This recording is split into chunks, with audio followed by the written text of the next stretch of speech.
In today's video, we are going to show you how to void a credit note in Xero. Let's begin. Now, the first thing that you need to do is log in using your credentials. And then on the top menu, I want you to click the sales, click invoices, and select the credit note that you wanted to void.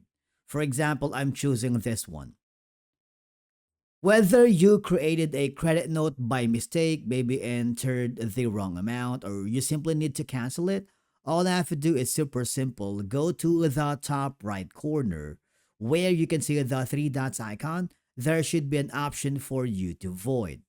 But before you can void a credit note, you want to make sure that it is in the awaiting approval or approved status. And then click the void option, confirm the action when prompted, and that's it. The credit note is now officially voided. Xero automatically changes the status to voided. It no longer affects your accounts receivable. This keeps your books clean and compliant. And basically, that's it for today's video on how you void a credit note in Xero. Thank you so much for watching, and we will see you again in the next one.